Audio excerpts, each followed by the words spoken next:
కాంగ్రెస్ ప్రభుత్వంపై Nizamabad urban MLA Dhanpal Suryanarayana Gupta తీవ్ర స్థాయిలో మండిపడ్డారు.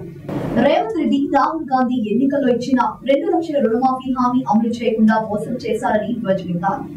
ఆంక్షలు కోతలు లేకుండా రైతు రుణమాఫీ చేస్తామన్న కాంగ్రెస్ పార్టీ నేడు మాట తప్పిందన్నారు. దేవులపై ప్రమాణం చేసి కాంగ్రెస్ పార్టీ రైతులను మోసం చేసిందన్నారు. బీజేపీ పార్టీ రైతుల పక్షాన నిలబడి కాంగ్రెస్ ప్రభుత్వ వైఫల్యాలను ఎండగడతామన్నారు.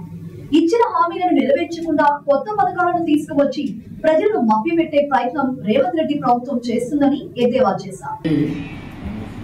కాంగ్రెస్ తెలంగాణ ప్రజల నిండా ముంచింది. ముఖ్యంగా 6 గ్యారంటీలు, 5 డిక్లరేషన్లు, 420 హామీలని మోసపూరిత అమలుకు సాధ్యం కాని హామీలు ఇచ్చి కేవలము అధికారమే పరమానదిగా ప్రజలని పూర్తిగా మోసపుచ్చిన పార్టీ కాంగ్రెస్ పార్టీ. ముఖ్యంగా వరంగల్ రైతు డిక్లరేషన్, భద్రకాళి అమ్మవారి సాక్షిగా రేవంత్, భద్రకాళి అమ్మవారి సాక్షిగా రాహుల్ బాబా,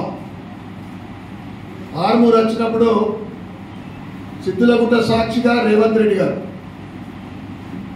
రైతులకు మా ప్రభుత్వం ఏర్పడగానే డిసెంబర్ 9న ఏకకాలంలో 2 లక్షల రుణమాఫీ, ఎటువంటి షరతులు లేకుండా, ఎటువంటి కోతలు లేకుండా రుణమాఫీ చేస్తామని చెప్పడం జరిగింది. ఆ తర్వాత 100 రోజులు అన్నది. 100 రోజుల తర్వాత పార్లమెంట్ ఎలక్షన్ల ముందు 15 ఆగస్టు వరకు మేము రుణమాఫీ చేస్తామని చెప్పింది. దాంతోపాటు రైతు భరోసా ప్రతి ఎకరానికి 12 లక్షల రూపాయలు, కౌలు 15 లక్షలు, కౌలు రైతుకు 15 లక్షలు, 15,000 మరియు కూలీకి 12,000. అదేవిధంగా వరి ధాన్యానికి క్వింటల్కు 500 రూపాయల మద్దతు ధర ఏ ఒక్కటి కూడా అమలు చేయకుండా రైతు రుణమాఫీ చేసినామని సంబరాలు చేసుకుంటా ఉంది కాంగ్రెస్ పార్టీ. ఏ మాత్రం సిగ్గన్నా ఉందా నేను అడుగుతా ఉన్నా. రైతులు ఒకవైపు ఇంకొక వైపు కంట నీరు తడిపెడతా ఉన్నారు. ఎందుకంటే ఎలక్షన్ కన్నా ముందు ఎవరు కూడా రుణాలు కట్టద్దు, మా ప్రభుత్వం ఏర్పడగానే 2 లక్షల రుణమాఫీ చేస్తామని చెప్పి 8 నెలల తర్వాత ఏదైతే 31,000 కోట్ల రుణమాఫీ చేయాల్సిందో 17,965 కోట్ల కేవలం రుణమాఫీ చేయడం జరిగింది. ఒకవైపు మీరు సంబరాలు, ఇంకొక వైపు రైతులు కంటతడి పెట్టుకొని బ్యాంకుల ముంగట ధర్నా చేస్తూ ఉండరు. మీ కళ్ళు కనపడతలేవా నేను అడుగుతా ఉన్నా. కళ్ళకు పొరలు కప్పినా ఏ మాత్రం సిగ్గున్నా కానీ మీరు ఏదైతే 31,000 కోట్లు, ముందు 42,000 కోట్లు అన్నారు, క్యాబినెట్ సమావేశంలో 31,000 కోట్లు అన్నారు. 31,000 కోట్లు మీరు రుణమాఫీ చేయవలసిందిగా భారతీయ జనతా పార్టీ డిమాండ్ చేస్తూ ఉంది. అదేవిధంగా మీరు ఏదైతే 32.50 లక్షల మందికి రుణమాఫీ చేస్తా అంటే 22,37,840 మందికి కేవలం రుణమాఫీ జరిగింది. మీరు ఆంక్ష లేకుండా, ఎటువంటి కోత లేకుండా అని చెప్పారు. ఇప్పుడు రైతులు బాధలు ఎవరు చెప్పుకున్నారు? రేషన్ కార్డు దానికి లింక్ అని పెడతా ఉన్నారు. కుటుంబంలో 2 రైతులకు ఉంటే ఒకరికి అని చెప్తున్నారు. 2 ఉంటే పక్కన పెట్టిండ్రు, మరి ఒకరికన్నా చేయండి, అది కూడా కాలేదు. ఈ విధంగా రైతు రుణమాఫీకి మీరు వెంటనే 31,000 కోట్లు ఎటువంటి ఆంక్షలు లేకుండా మీరు రుణమాఫీ చేయాలని మేము డిమాండ్ చేస్తూ ఉన్నాం. అదేవిధంగా